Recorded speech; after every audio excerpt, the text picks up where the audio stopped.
Hello friends, நம்ம இன்றைக்கி சுரைக்காய் வச்சு சிம்பிளான ஒரு கூட்டு செய்யலாம். இதை இப்படி ரவுண்டாக கட் பண்ணி எடுத்துக்கலாம். காய் நல்லா இலசாக இருந்துச்சுன்னா தோலோடவே போட்டுக்கலாம், இல்லைனா தோலை ரிமூவ் பண்ணிடுங்க. வழக்கம் போல் நல்லா தாளித்து விட்டுக்கலாம். இதை எண்ணெயில் நல்லா வதங்கும் போது இதுக்கு டேஸ்ட் நல்லாயிருக்கும். நம்ம வதக்காமல் போடும்போது தான் ஒரு மாதிரி ஸ்மெல் வரும். காய் கடைகள்லாம் இந்த காயை பார்க்கும்போது பெருசாக மைண்ட் பண்ண மாட்டோம், வீட்லேயும் அதிகமாக சாப்பிட மாட்டாங்க. பட் நம்ம ஃபுட்டில் அடிக்கடி இந்த காயை எடுத்துக்கணும். பிகாஸ் இதில் நிறைய மல்டி பெனிஃபிட்ஸ் இருக்குது. அதனால் டிஃப்ரெண்ட்டான மெத்தடில் இதை குக் பண்ணி சாப்பிட்றது ரொம்ப நல்லது. வெங்காயம் தக்காளி நல்லா வதங்கினதும் காய் கூட மஞ்சத்தூள் உப்பு சேர்த்து நல்லா வதக்கி விட்டுறலாம்.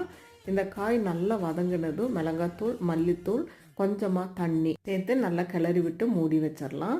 இது நல்லா வெந்ததும் கொஞ்சமாக பெப்பர் தூள் சேர்த்துட்டு தேங்காய் பால் ஆட் பண்ணி கொத்தமல்லி தழை தூவி இறக்குனீங்கன்னா சூப்பரான கூட்டு ரெடி ஆயிரும். வீட்டில் ட்ரை பண்ணி பாருங்கள்.